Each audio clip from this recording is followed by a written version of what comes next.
All right, number 5. Don't forget to listen, but do remain coachable and in the moment. Don't forget to listen. All right, let me tell you another story. This is so embarrassing. Okay, so I went in for this audition. I did this 3 times before it finally sunk in.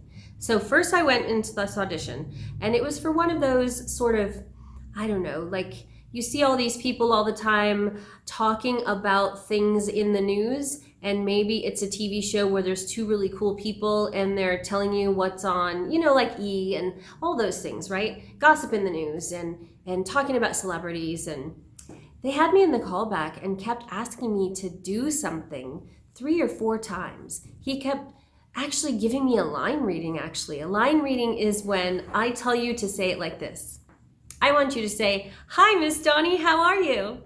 And I keep saying, "Hi, Miss Donnie, how are you?" I don't know, that's a bad example. But the point is, listen. If you're given a direction from the person who you are auditioning for, do it. Take it in and do it. Here's the more embarrassing one. So, on television sets, things move around. They don't stay where they were yesterday. They are, let's say that this is my set right now behind me, and back there is where the coffee is. And I did this is why I'm saying coffee. And you're used to walking that way because this is your 3rd day on the TV show and you're going back there to get the coffee, all right? I did this. So I'm in my trailer, I'm going over my sides all day, and I go to the set, and there's a huge sign that says, "Recording now."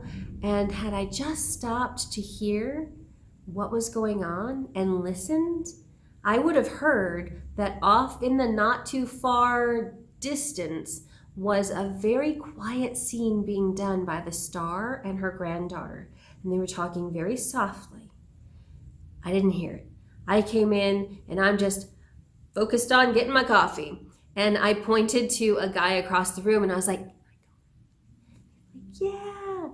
Totally silent, right? Which is why I didn't speak just now. He's like, "Yeah." So I zoomed right past where I had known that that's where the coffee is. I'm going to go get it. And I hear this. "Who moved my backdrop?"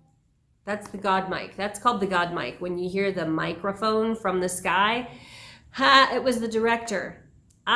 Because I didn't listen to see if there was anything going on in the room, I had walked behind the backdrop, and it was a curtain, and it made it move. So I had to sit there with mud on my face, and I was so embarrassed I didn't even speak. I just went, as though doing that made me invisible. Yeah. Ask me if I was asked back to that TV show. No. On one side, I think to myself, all right, star, if you can cry once, you could have done it again. Give me a break. I was a newbie. But on the other side, people are getting paid thousands of dollars to be there. If I had just listened to the environment in the room, I wouldn't have done that. What I really wish I would have done is said, "Oh, I'm sorry, the member of your crew told me to cross this way. So sorry." But I didn't want to throw him under the bus, so to speak. The other thing is, on set or in a play, if you're not listening, it's going to throw everyone off. You have to listen and be in the moment, because let's say your partner drops a line, and if you're not listening and you just jump to the next thing, it's not going to make any sense. But if you listen really carefully and you think, okay, they dropped that line, this is where we're going to go, that's where the third eye comes in. The third eye is sort of watching you fix it while you, the character, is staying true to the work and in the moment, and you're staying in character. And if you're listening and you're playing like a team, oh, that is such a great feeling when you get back on track. That's why with my theater creators kids and my theater creators teens, we start from improv. And I'll talk to you more about that in the improv classes, the modules that I have here. But improv is so awesome because it teaches you to think on your feet. And if you are a good improv actor and you're thinking on your feet, it's almost like, come on, I dare somebody to drop a line because we're going to improvise our way back to it. I was once playing Miranda in The Tempest. It was outdoor theater, and the man playing Prospero, and this is not in the play, the man playing Prospero says to me, "Go fetch my staff, I have left it." Something like that.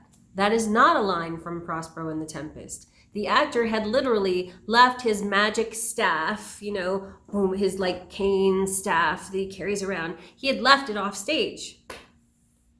So what could I do? I listened and I stayed in the moment and I left the stage and I couldn't find it. So I came back and I said, "I cannot find it, sir." And we just went on, and he just used his hand as though his hands were magic. But that, if I weren't good at improv at that moment, it might have been a total different story. All right. And the other thing I want you to know about listening and remaining coachable and teachable is when you're on a set, the director is the boss. I don't care if you have decided that, and here I'm going to tell you another embarrassing story. I don't care if you've decided that you are afraid to death of the person who's playing your boss. I don't care if you've decided that. And I don't care if you've done that for the last 3 days in the show, which is what I did. So I got cast to be, it's actually the same show that I was on where it was the story of the coffee. Maybe this also adds to why I wasn't called back. But let me tell you what I did. All right. So when I auditioned and got the part, the director had told me, okay, you're afraid, you're so scared to death of your boss, and you're shaking in your boots. And so I was, and I played it that way. And he loved it. Well, what you don't know is on a television show, it's not always the same director every day. So the next time I went in, the next director was like, "Why are you shaking in your boots? What are you doing? You've been working here for years. Just do your job." But it was so ingrained in my habit that I couldn't break the habit. You have to remain coachable, because if your director tells you to do something other than what you've already planned, you have to be able to take that in and do it and make it part of the work. So he literally came and grabbed me by the shoulders and moved me to where he wanted me to be and sort of redirected me in the moment. And then I got it. And then I took it in and I did what he had said. Thankfully, I knew to be polite. And what I really wanted to say was, "Get your hands off me." You can't do that either. You have to be polite, all right? And it's not always going to be stressful like that. It can be fun. But my part as an actor was to listen and to remain coachable. That's what I want you to do.